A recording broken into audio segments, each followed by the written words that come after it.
동일 아이디어 하루 1분 생각하기를 실천하는 선가이버입니다. 태평양 쓰레기 1분.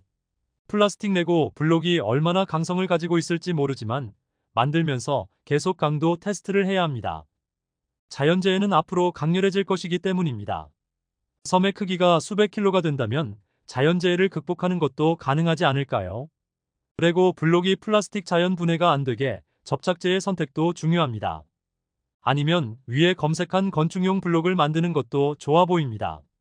거의 파괴가 안 되는 강성을 가졌기에 충분히 가능성은 있지만 부력이 얼마만큼 있을지는 모르는 부분으로 바다용 블록을 생각해야 합니다. 플라스틱 블록의 강도가 망치로 쳐도 이상이 없는 것이 현재 해외의 스타트업에서 증명되어서 충분한 가능성이 있는 부분입니다. 다음으로 바다 쓰레기를 걷어 올리는 것을 좀 더 깊이 생각해 보려고 합니다. 배의 추진력으로 쓰레기가 로더의 헤드 형식이며 바다 쓰레기가 가벼워서 유압이 아닌 공압 실린더로 작동되면 됩니다. 일정 거리를 가다가 쓰레기가 모이면 실린더를 작동해서 위로 올리고 쓰레기를 배 위로 올립니다. 배가 움직이는 속도가 느려서 물고기는 알아서 피해갈 수 있습니다. 로더 헤드는 날카롭지 않게 만들어서 물고기가 다치는 것을 막아야 합니다.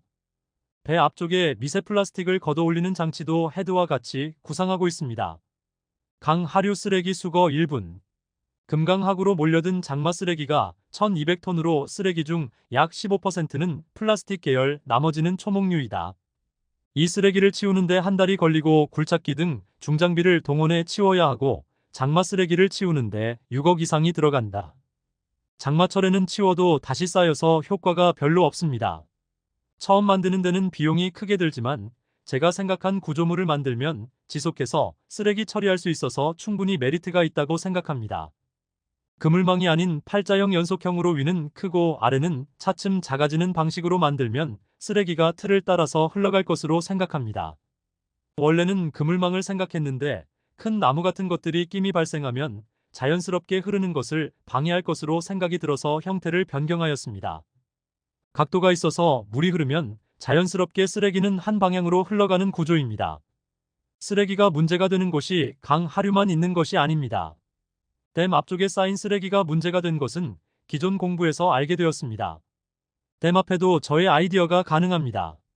댐 중앙을 기점으로 양쪽 끝과 45도 각도로 연결해서 반대편 산에서 줄을 연결하면 됩니다. 그리고 흐름 발생이 잘 안 되면 산에서 줄을 한 번씩 당기는 방식으로 하면 흐름이 만들어질 것으로 생각합니다. 쓰레기를 위로 올리는 것은 컨베이어 벨트로 위로 올리면 됩니다. 이상입니다. 매일 동일 아이디어 1분 생각하기를 실천하고 전파하는 선가이버였습니다. 구독과 좋아요는 저에게 큰 힘이 됩니다. 감사합니다.